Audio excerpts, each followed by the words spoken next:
Yes. Yeah. Yeah. Thank you. Thank you. Purpose of the fact that there are laws, and I know that not every law is a perfect law, but it is what we have, and we need to enforce that. This new law, proposed law, waters down a lot of the current law, and I do not want to see police, sheriffs not have the full authority which they need to have. And I support them, and clearly they have looked at this proposed law, and it's not something that they feel very good about. So we don't live in a perfect world. We all need to afford each other grace, but we need to enforce the laws that we have and work to change those laws in an effective and a fair way, but currently enforce what we do have and support the blue line, and that's what I do. Thank you. Yeah. Yes. Woo, woo. Thank you. Woo, woo.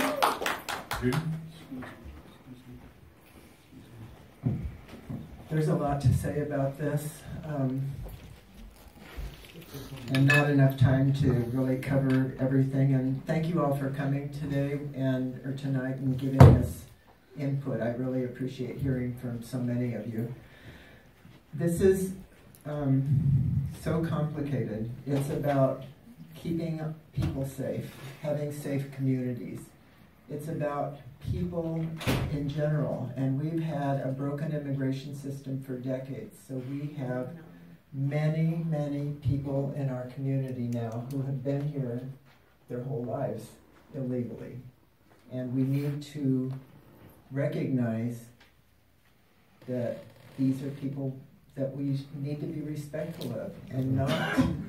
No, we don't. No. They have no rights. You need to hear my opinion too. Thank you.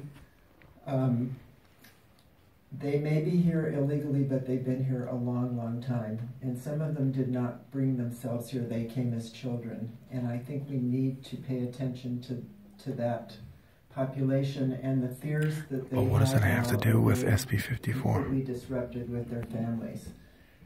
They're worried. Whether this is reality or not, they believe that their families may be turned upside down, they may be torn apart And what about? sent away. So I can understand that. I'm not saying that And what about Catherine support Steinley's family? a huge population of illegal immigrants living in our community, but I understand the fears that they have. Senator De Leon, I believe that's what has prompted this legislation. As several of you have said, he represents San Diego. He and his family were illegal. I think he has a lot of constituents he represents that are still in that illegal position, and that's what he is trying to protect. Those are who he's trying to protect in this legislation. So I think if we understand that, at least we recognize that these are people that they're trying to do something for. However, I don't think that this legislation is doing what the intention was. And I'll read you a few things within it. Immigrants need to have a relationship of trust with the community and state and local agencies that are central to public safety for the people of California. And as Captain Ward said, we have been working on that in our community without this law being passed. That's important in our community already.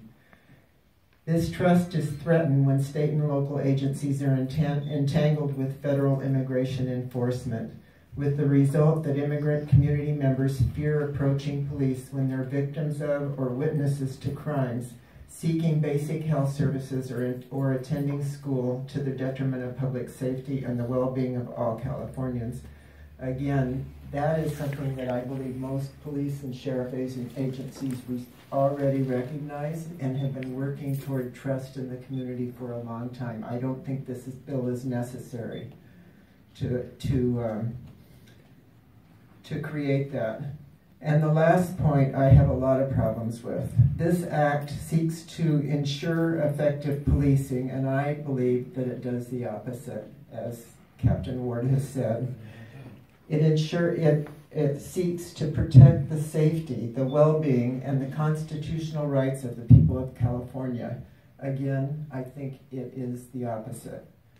And it seeks to direct the state's limited resources to matters of greatest concern to state and local governments. And it will cost a lot of money to implement this act, and it will take our resources away from places that it should be spent.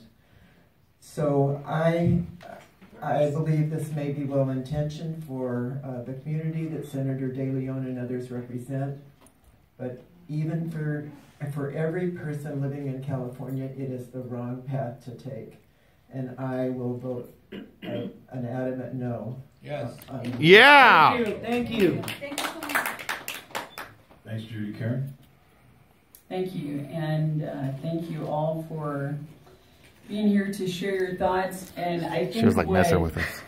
I understood your intent and where I heard you going with that is normally what our practice is, fortunately or unfortunately, the city of Glendora does not vote on SB 54.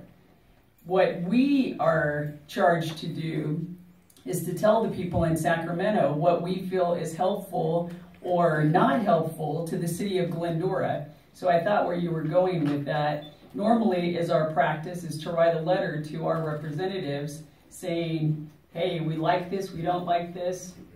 We wish that you would vote yes or no or however, that we send and express our voice to them, because that's not our responsibility to vote on this Senate bill. It's our responsibility to tell the people in Sacramento what's important to us in the city of Glendora. That's correct. What I meant was tonight I will vote to oppose, for our council to oppose. Well, and I think that some of the reasons that you spelled out there, that